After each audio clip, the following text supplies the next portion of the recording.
Quite generally, the familiar, just because it is familiar, is not cognitively understood. The commonest way in which we deceive either ourselves or others about understanding is by assuming something as familiar and accepting it on that account. With all its pros and cons, such knowing never gets anywhere, and it knows not why. Subject and object, God, nature, understanding, sensibility, and so on, are uncritically taken as for granted as familiar, established as valid, and made into fixed points for starting and stopping. While these remain unmoved, the knowing activity goes back and forth between them, thus moving only on their surface. Apprehending and testing likewise consist in seeing whether everybody's impression of the matter coincides with what is asserted about these fixed points, whether it seems that way to him or not.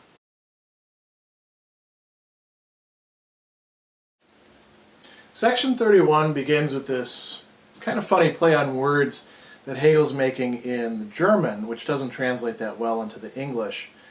And it turns on this distinction between the bekannt, that which is familiar, that which we've gotten to know, and the erkannt, what I've got here from the Miller translation as cognitively understood. Erkennen denotes in this case a different mode of knowledge, a more thorough and more rigorous way of understanding something than the sort of surface level, superficial, gliding over its exterior familiarity that's being translated as bekennen, bekannt. And so he says, the familiar, just because it is familiar, is not understood. It's not adequately understood. Why not? Well, is Hegel just sort of relying on the truism that, well, when we're familiar with things, we don't pay that close attention to them? Or is he after something that goes a little bit deeper? It's really the latter. He says, the commonest way in which we deceive either ourselves or others about understanding, deceive ourselves about understanding. What does that mean? So we deceive ourselves about the fact that we have understood. That's one way. We can also deceive ourselves about what it is that we are understanding, the object of the understanding. And we can also deceive ourselves and others about what this process of understanding would entail. Understanding or coming to know. So he says, the commonest way is by assuming something as familiar. So where we go wrong is assuming things that what we know or what we want to know here falls within the realm of what it is that we already know, what it is that we already understand, that it's just something within the realm of the familiar. That we can begin from that unshakable starting point, which actually when we start looking at it turns out to be all full of holes, all full of things that really ought to be shaky, that ought to be shaken up a bit. So we assume that what it is that we're trying to make sense out of, whether by ourselves or in conjunction with others, is already something that we know on some level, that we can make sense out of on some level, that we have the basics down for. And now it's just a matter of sort of filling in the gaps, filling in the content. We've got the outlines, we just need to color in the parts. So he says, this form of comportment assumes something is familiar and then accepts it on that account with all its pros and cons. It's in German hin and her reden, saying this about it, saying that about it. Such knowing never gets anywhere. And here's where he says something really interesting. This kind of knowing never gets anywhere, and it doesn't actually know why it doesn't get anywhere. By confining itself to what it thinks it knows, it cuts itself off from the possibility of actually understanding on a deeper level where it's going wrong. And so we can see this in a lot of different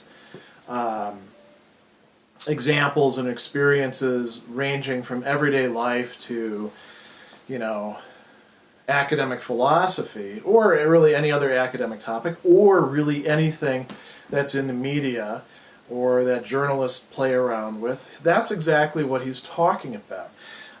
In this case, he's talking about, you know, big metaphysical topics like subject and object, God, nature, understanding, sensibility, and so on, uncritically taken for granted as familiar, established as valid, meaning starting points that we can just kind of say, well, we all know what this means. We can begin from here.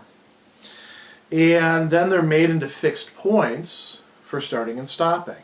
So what they do is they provide us with these kind of anchors. Well, we know about this, so once we know about that, we can get from here to here, and then from here to here, here to here, and pretty soon we've got a nice network of everything that we can make sense out of. I apologize for how messy this is getting, but this is what the understanding, when it's working within the realm of the familiar, starts to do. It takes these things as fixed points. And that's awfully convenient, but the question is that really true? And is that going to get us anywhere?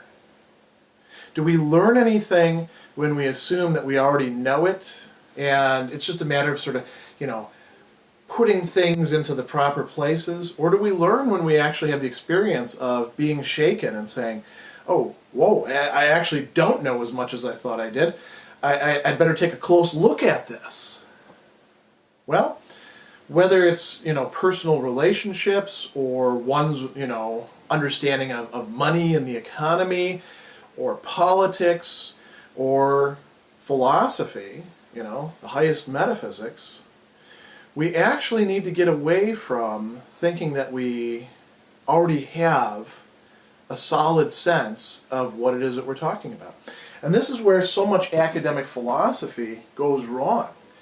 You know, people begin by using whatever it happens to be at the time. Here's just one example. Substance dualism. Well, we all know what that means, right? Descartes was a substance dualist. Spinoza's not a substance dualist, he's a monist. And which of these is correct? You know, which of these is the way in which we ought to look at the world, or look at free will, or look at, you know, I mean, even to use the word free will, do you actually know what that means? Is that something that you're already familiar with? If it is, then you probably don't cognitively understand it, because it's a complicated matter, which ought to strike us as something uncanny, something strange, something that we need to explore some more, even if parts of it are in fact familiar to us through our own experience, through our own discussions about it. You know, it's not to say that we have to begin from no starting points whatsoever, but we need to be prepared as we go from topic to topic to topic to be shaken up a bit, to have that familiarity banished, and to actually say to ourselves, all right, what's here? That's what phenomenology means. Phenomenology means attentiveness to what presents itself. Phenomene, what presents itself to us, not what we think is already out there because we're more comfortable with that, because that's more familiar to us, because we like everything to be nice and tidy and easy and safe. When we make progress, it's generally by seeing just how strange things are, seeing how much is actually going on beneath the surface that we didn't realize was happening. And that only happens when we defamiliarize ourselves. And that's part of what's going to happen in Hegel's phenomenology. He has one last parting shot in here. He says, apprehending and testing, likewise, from this point of view, consist in seeing whether everybody's impression of the matter coincides with what is asserted about these fixed points, whether it seems that way to him or not. So what Hegel wants to get us away from is a kind of cultural at this point in time, consensus about, well, this is really what philosophy is doing. If we adopt a historical perspective on philosophy, not only one that includes Hegel's, past, but one which places Hegel within that past and encompasses some of the reactions against Hegel and all sorts of other places where philosophy has gone, we can see that this is indeed something that people do quite often in philosophy, in political science, in religious studies, in all these different disciplines. They make these big assumptions that, well, everybody's doing it this way. This is just the way it's done nowadays. Nobody takes that stuff in the past seriously. And Hegel would be the guy, if he was, brought up to date, saying, well, wait a second. Are you sure about that? Why don't you take a close look at what it is that you think everybody just includes in their discourse? That's probably enough said about that, because where we're going to go from here, the question we have to ask ourselves is, great, so we defamiliarize, so we shake things up a bit. Now what's going to happen?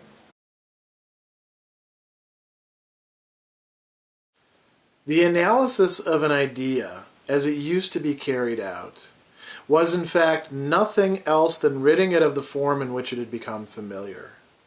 To break an idea up into its original elements is to return to its moments, which at least do not have the form of the given idea, but rather constitute the immediate property of the self. This analysis, to be sure, only arrives at thoughts which are themselves familiar, fixed and inert determinations. But what is thus separated and non-actual is an essential moment. For it is only because the concrete does divide itself and make itself into something non-actual that it is self-moving. The activity of dissolution is the power and work of the understanding, the most astonishing and mightiest of powers, or rather the absolute power.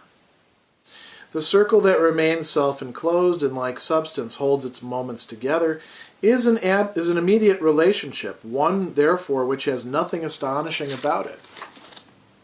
But that an accident is such, detached from what circumscribes it, what is bound and is actual only in its context with others, should attain an existence of its own and a separate freedom. This is the tremendous power of the negative. It is the energy of thought, of the pure I. Death, if that is what we want to call this non-actuality, is of all things the most dreadful, and to hold fast to what is dead requires the greatest strength. Lacking strength, beauty hates the understanding for asking of her what it cannot do. But the life of spirit is not the life that shrinks from death and keeps itself untouched by devastation, but rather the life that endures it and maintains itself in it. It wins its truth only when, in utter dismemberment, it finds itself. It is this power, not as something positive, which closes its eyes to the negative, as when we say of something that it is nothing or is false, and then when having done with it, turn away and pass on to something else. On the contrary, spirit is this power only by looking the negative in the face and tarrying with it. This tarrying with the negative is the magical power that converts it into being. This power is identical with what we earlier called the subject, which by giving determinateness and an existence in its own element supersedes abstract immediacy, that is, the immediacy which barely is, and thus is authentic substance. That being or immediacy whose mediation is not outside of it, but which is this mediation itself.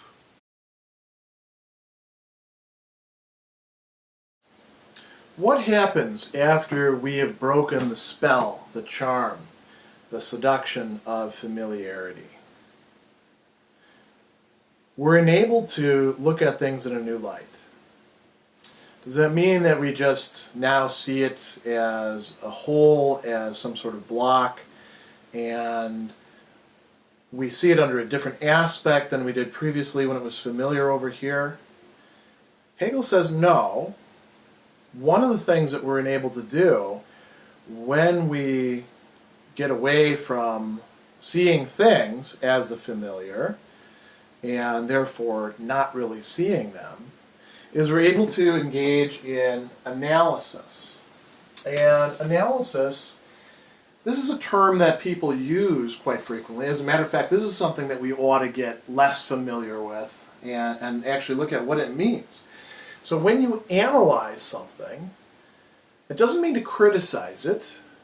It doesn't mean to put it back together.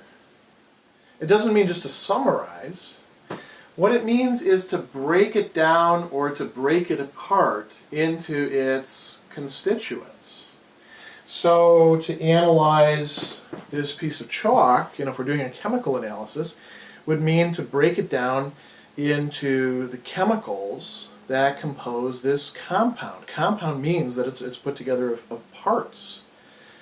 And so, calcium and then whatever else is in this, carbon, some other things as well.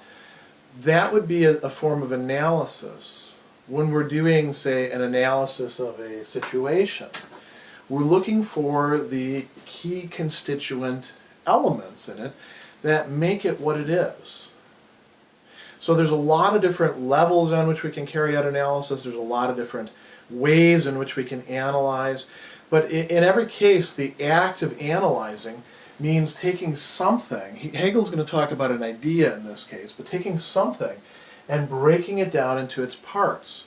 Now, some people are not that comfortable with doing that because they like to think, holistically, or they don't want to reduce things. And Hegel's very receptive to that.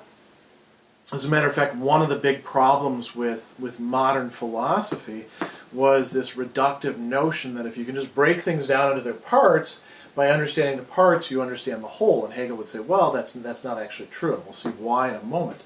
But it is important to be able to break things down. For instance, in grammar, you do in fact gain something by being able to diagram sentences. Diagramming sentences was a form of analysis into parts of the whole, an entire expressed relation of thought. That's what a sentence is. So in this case, Hegel talks about the analysis of an idea in part consisted in defamiliarizing that idea and then breaking it down into its elements.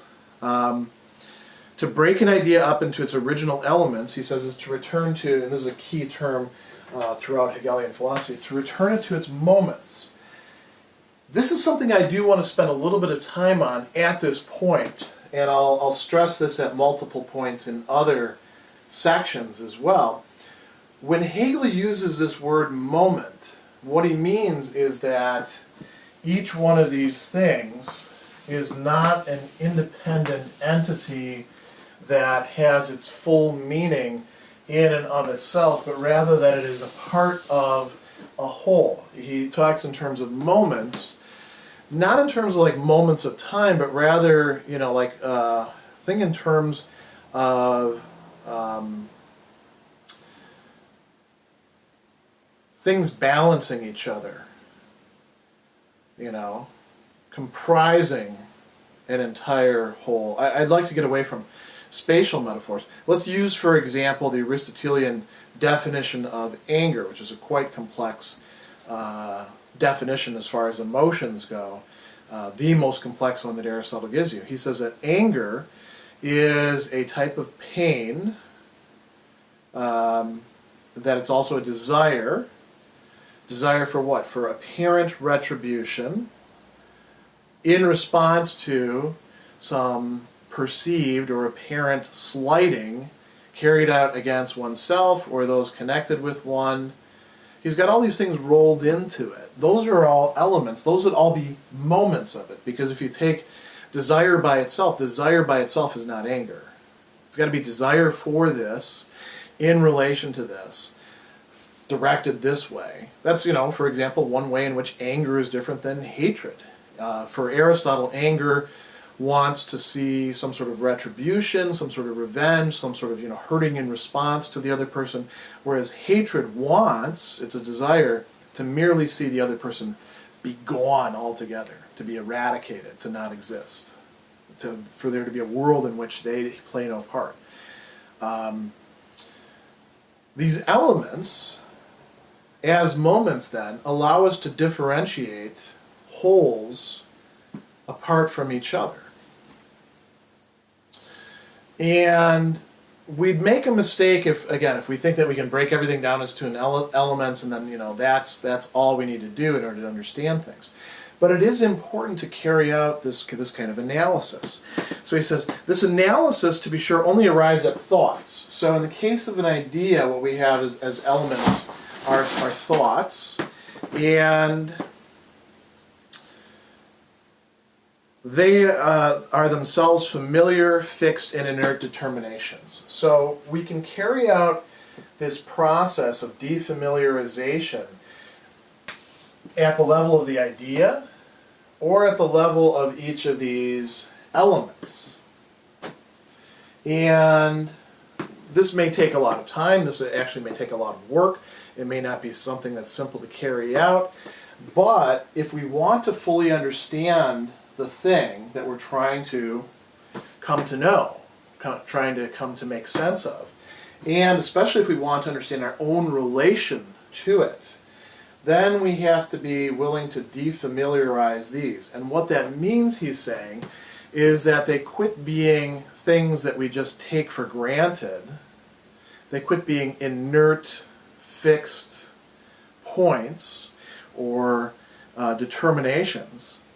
So he says, what is thus separated and non-actual is an essential moment. It's only because the concrete does divide itself and make itself into something non-actual. These are non-actual not in the sense that they don't have any existence, that they don't have any being, but that they're not fully what they ought to be. They're not yet revealing themselves as what they really are. The concrete divides itself, makes itself into something non-actual. This is part of the process. That's what makes it self-moving. So he says, this activity of dissolution is the operation of the understanding. The understanding is a faculty that makes human beings what they are. This is part of our mental equipment that allows us to do the sorts of thinking processes, the sorts of making sense out of things that we as human beings generally take for granted because we're doing them all the time. So he says, this is the power and work of the understanding, the most astonishing and mightiest of powers, or rather the absolute power. The absolute power. Why? Because it can break anything down. It's really, quite amazing when you think about the fact that human beings are a being within this entire world, and we're the being that can interrogate the rest of being and make it tell us things and make it do things for us. Animals, of course, can do this. Plants can do this in their own way, but they're very limited. We have this incredible plasticity that allows us to adapt our minds to all these other things, and then to turn inward on ourselves, or to look at society, or to look at relations between human beings, and to make that an object of study as well.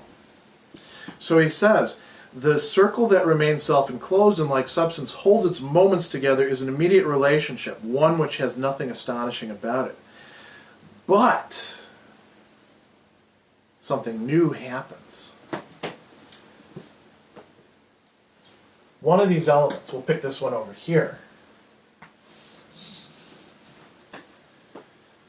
He says, an accident is such, detached from what circumscribes it, what is bound and is actual only in its context with others. So at the first spot, the first moment, not moment, in the first phase, this only has its meaning, its existence as part of a whole. And then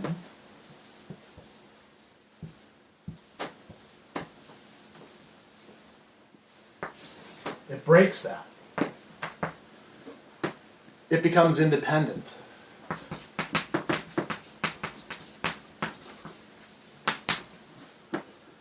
It asserts itself over and against the rest of what originally gave it its meaning, its function, its purpose, its entire reality. He says that what is bound in actual only in its context with others should attain an existence of its own and a separate freedom. It attains a ability to determine itself, because that's of the essence of freedom. He says, this is the energy of thought of the pure I. So we're not talking about something like chalk, the elements of that separating out and the calcium becoming self-aware and then deciding for itself, I'm not going to bond with the carbon anymore. I'm not going to take that. We're not talking about that. What we're talking about here is a person. We're talking about human consciousness. We're talking about distinctively human being in the cosmos. And he says this is the energy of thought, of the pure I. Meaning the ich, the ego, the pure I, in the sense that Kant was talking about the unity of apperception. At this point, we don't have a human being that has these determinate characteristics of, wearing this jacket and being this tall and being 43 years old and having chalk on my hands or anything like that. We're talking about something that's more abstract, but underlies every given consciousness. So he says, now he makes a major shift. He says, death, if that is what we want to call this non-actuality, is of all things the most dreadful. Why is he talking about death here? Well, because the understanding and death are somehow connected with each other, and that matters for any individual thing which would assert itself against the rest of existence. This is what he's calling the power of the negative. This is a very important passage because of that. He says, death, if that's what we want to call this non-actuality, is of all of the things most dreadful, and to hold fast to what is dead requires the greatest strength. Lacking strength, beauty hates the understanding for asking of her what it cannot do. But the life of spirit, so again, we're not interested in what's beautiful, what's familiar, all those sorts of things. We're interested in charting out the development of consciousness, the development of spirit over time. It says, the life of spirit is not the life that shrinks from death and keeps itself untouched by devastation. So you might say, if you want to follow Hegel out, you got to be willing to throw things onto the table. You got to be willing to, be befuddled for a while, to be upset, to be frustrated, to have to, work and labor, and perhaps when you're engaged in the labor, not see the promised land over there where everything's going to be A-okay and everything will make sense. Because that's part of the process as well. We're going to see this come up at numerous points in the phenomenology, this need to be willing to feel that one is forsaken in order to progress further, to risk everything. So he goes on and he says, it wins its truth only in utter dismemberment it finds itself. And that's part of what's going on throughout the entirety of the Phenomenology of Spirit, is this element which is trying to make sense out of everything else, has to find itself scattered in everything else and reappropriate that bit by bit by bit, achievement by achievement, to itself, and do this not only in a sort of experiential way, but also do this in a cognitive way. So he says, it is this power not as something positive which closes its eyes to the negative, not as something that just is and then unfolds itself, but something that has to make choices, something that has to persevere, something that has to, and again he uses this term, tarry with the negative. It has to linger, verweilen with the negative. Spirit is this power only by looking the negative in its face and tarrying with it. This tarrying with the negative, he says, is the magical power This is about the only place you're going to see Hegel talking about magical powers, because he's not one for just saying, well, it's magic. He wants to understand all of this, and that means this process of breaking things down and then ultimately putting them back together again after some parts have become separate and have become conscious. This is the magical power that converts it into being. And he says this power is identical with what before we called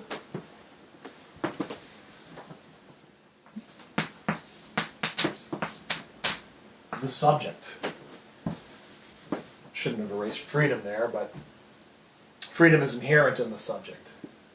The subject now realizes that it is the one who actually carries out the analysis. It is the one for whom ideas have being.